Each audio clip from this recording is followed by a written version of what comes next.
Assalamualaikum warahmatullahi wabarakatuh. Perkenalkan, nama saya Fajri Mardiawan. Halo teman-teman, selamat datang di video kali ini. Di kesempatan ini kita akan membahas tentang Pancasila sebagai ideologi negara. Mungkin kita sering mendengar kata Pancasila, tapi sebenarnya apa sih makna ideologi Pancasila itu? Kenapa Pancasila bisa jadi dasar dan kehidupan berbangsa kita? Nah, di video kali ini kita bahas bareng-bareng dengan cara yang ringan, jelas, dan mudah dipahami. Jadi pastikan teman-teman nonton sampai akhir ya, biar makin paham dan bisa menerapkan nilai-nilai Pancasila dalam kehidupan sehari-hari.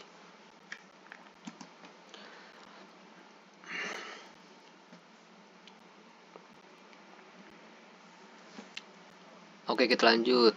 Kita mulai. Jadi Pancasila sebagai ideologi negara, kita akan belajar etimologi katanya dulu. Jadi ideologi berasal dari kata idea yang berarti gagasan. Bisa berarti juga konsep, pengertian, dasar, cita-cita, dan logos yang berarti ilmu. Jadi, ideologi itu merupakan gagasan atau ide yang memiliki nilai kebenaran dan diikuti oleh orang-orang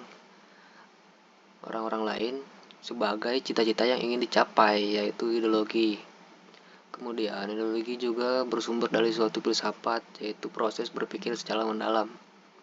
Jadi, filsafat itu merupakan proses berpikir secara mendalam terhadap suatu hal, menyangkut dari berbagai kehidupan, bidang politik, sosial, budaya, keagamaan. Ideologi juga dilembagakan oleh negara yang disebut dengan ideologi nasional. Ideologi nasional, kita lanjut. Jadi ideologi nasional Indonesia itu adalah Pancasila, yaitu keseluruhan ide gagasan yang bersumber atau berdasar pada prinsip-prinsip pemikiran dalam arti filsafat adalah Pancasila yang termaktub di dalam pembukaan Undang-Undang Dasar 1945 sebagai pedoman yuridis konstitusional pelaksana negara guna mencapai cita-cita dan nilai-nilai yang terkandung di dalamnya. Oke, jadi ideologi nasional Indonesia adalah Pancasila. Itu maksudnya adalah keseluruhan ide, gagasan, hal-hal yang mengenai dengan bangsa Indonesia itu adalah bersumber dari Pancasila.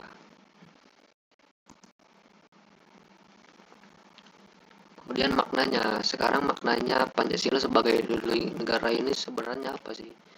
Jadi Pancasila itu sebagai konsensus atau kesepakatan politik atau nilai-nilai kultural. Jadi Pancasila itu sudah merupakan kesepakatan. Jadi Pancasila itu tidak lahir begitu saja dari seorang ataupun kaum ataupun golongan, tetapi Pancasila itu lahir dari konsensus atau kesepakatan politik dan juga nilai-nilai kultur yang ada di Indonesia. Limanya ini mengandung suatu nilai yang sangat tinggi, nilai-nilai kultur yang sesuai dengan kebudayaan Indonesia. Yang berikutnya, makna Pancasila sebagai ideologi negara, yaitu Indonesia adalah memiliki nilai-nilai yang terkandung dalam ideologi Pancasila itu menjadi cita-cita normatif bagi penyelenggara bernegara. Jadi yang dimaksud di sini cita-cita jadi hasil akhir bangsa Indonesia itu menciptakan suatu undang-undang berbentuk suatu hal-hal yang badan-badannya terkait untuk mendukung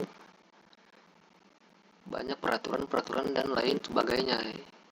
Kebijakan-kebijakan yang dikeluarkan oleh pemerintah semata-mata adalah untuk suatu cita-cita, yaitu cita-cita berdasarkan ideologi Pancasila menjadi cita-cita normatif bagi penyelenggaraan negara. Jadi tujuan akhirnya dari Indonesia ini adalah Pancasila lepas dari sekarang. Kalau ingin kita bicara masalah normatif saja, makanya saya bilang cita-cita normatifnya. Jadi lepas dari segera bagaimana kemudian penyelenggaraannya, kenapa banyak sekali penyimpangan, kenapa banyak sekali hal-hal yang tidak sesuai dengan Pancasila itu dalam praktiknya. Tetapi dalam cita-cita normatifnya, segala bentuk undang-undang dan peraturan yang ada di Indonesia itu adalah bermuara kepada Pancasila. Dengan kata lain, vision pandangan atau arah dari penyelenggaraan kehidupan berbangsa dan bernegara Indonesia adalah terwujudnya kehidupan yang berketuhanan, yang berkemanusiaan, yang berpersatuan, yang berkerakyatan, dan berkeadilan. Jadi visi daripada bangsa Indonesia itu menurut Pancasila seperti apa?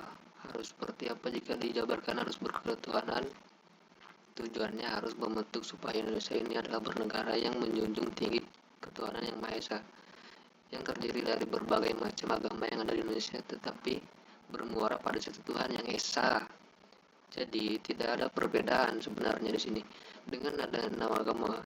Kalau saya salah minta maaf ya, ada nama agama itu Islam, Kristen, Katolik, Hindu, Buddha, dan juga Konghucu. Dari berbagai macam agama ini itu bermuara pada satu Tuhan yang asal.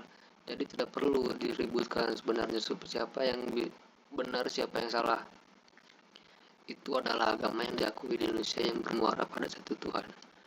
Kemudian yang berkemanusiaan. Kemanusiaan itu dijunjung tinggi dengan adanya undang-undang HAM.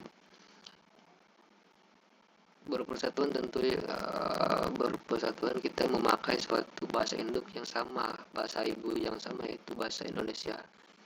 Sekalipun kita berbagai macam adat, suku, budaya, bahasa kita, bangsa kita, keluarga negaraan kita tetap satu. Kalau kita mau pergi ke negara manapun juga kita ditanya, kamu orang mana? Saya orang Jawa, ada orang Ambon, ada Batak. Ya, saya adalah Indonesia. Ini adalah persatuan. Kemudian rakyat yang berkerakyatan itu bergabung dengan keadilan. Jadi berkeadilan kerakyatan yang adil. Jadi di sini di mana suatu perkumpulan masyarakat yang membentuk suatu rakyat. Ini adalah suatu perkumpulan yang di dalamnya ada nilai-nilai keadilan. Jadi tidak semata-mata saling seperti hukum rimba gitu lah. Oke, yang kuat adalah yang menang, bukan. Yang lebih besar adalah yang menang, bukan. Yang lebih lemah tidak, tetapi kerakyatan adalah kerakyatannya berkeadilan, sehingga di sini balance ya antara kita tidak bisa bilang benar seimbang secara, karena keadilan juga bisa dilihat dari berbagai sisi. Tapi di sini diusahakan pemerintahan di sini sebagai suatu stabilisator bahwanya rakyat dalam kerakyatan sendiri tidak berketimpangan sosial, tidak ada ketimpangan ekonomi. Kemudian Pancasila sebagai ideologi nasional.